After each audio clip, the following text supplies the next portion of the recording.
Manusia, hewan, maupun tumbuhan, sebagai makhluk hidup, kita perlu oksigen untuk hidup.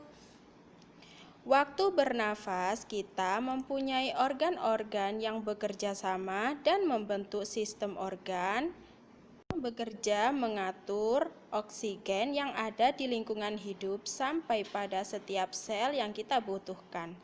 Oksigen ini tidak tersedia di dalam tubuh makhluk hidup. Kita mendapatkan oksigen dari lingkungan di sekitar kita. Bernafas artinya kegiatan menghirup atau memasukkan oksigen dari lingkungan hidup dan mengeluarkan karbon dioksida berupa uap air melalui alat pernafasan kita. Kali ini kita akan mempelajari lebih lanjut tentang organ-organ pernafasan manusia.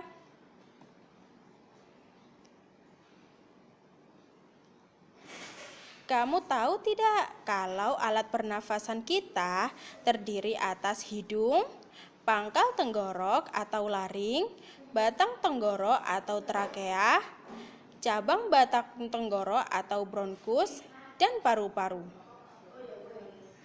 Ya, melalui lubang hidung, udara mendapat jalan keluar dan masuk ke dalam tubuh kita.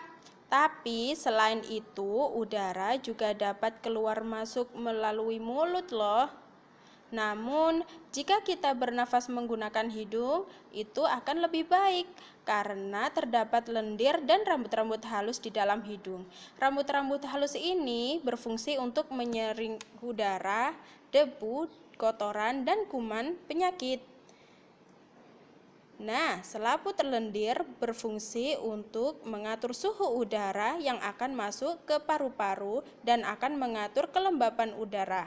Hidung juga jalur yang langsung terhubung dengan alat pernafasan berikutnya, yaitu tenggorokan. Tenggorokan merupakan alat pernafasan manusia yang kedua.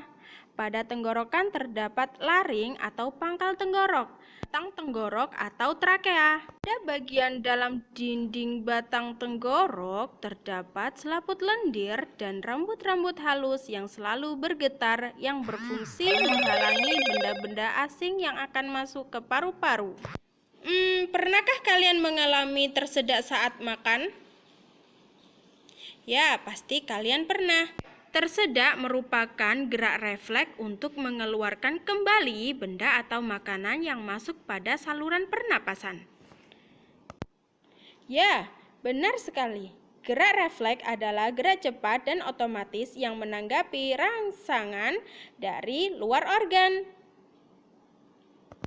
Kemudian, pangkal tenggorok yang disebut juga laring menghubungkan hidung dengan batang tenggorok atau yang biasa disebut dengan trakea.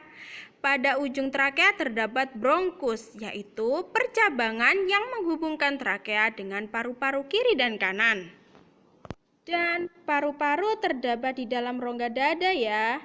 Jika kita menghirup udara, maka udara masuk ke paru-paru. Setelah itu, melalui bronkus menuju cabang dari bronkus yang disebut bronkeolus dan berujung pada gelembung paru-paru yang disebut dengan alveolus. Coba perhatikan gambar ini. Nah, pada alveolus ini yang terdapat pembuluh darah di mana terjadi pertukaran gas oksigen pada karbon dioksida.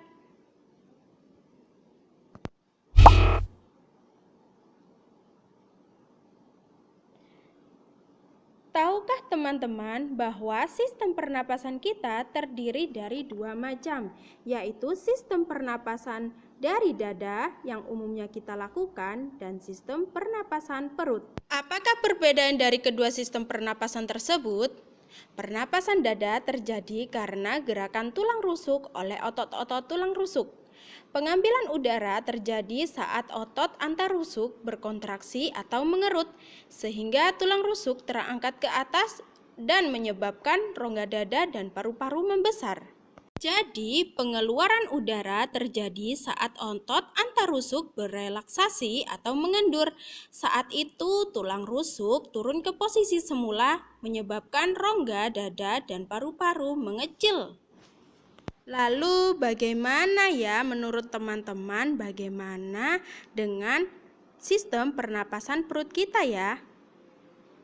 Ya, pernapasan perut terjadi karena gerakan otot diafragma sekat yang membatasi antara rongga dada dan rongga perut. Pengambilan udara terjadi saat otot diafragma berkontraksi. Posisi diafragma mendatar menyebabkan rongga dan paru-paru membesar.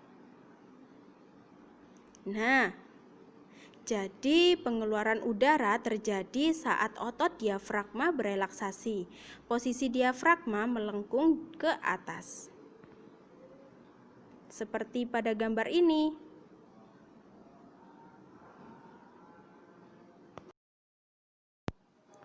Bagaimana teman-teman? Sudah bisa difahami ya dari video yang Ustazah berikan tadi? Sampai di sini dulu ya. Jazakumullahu khairan atas perhatiannya.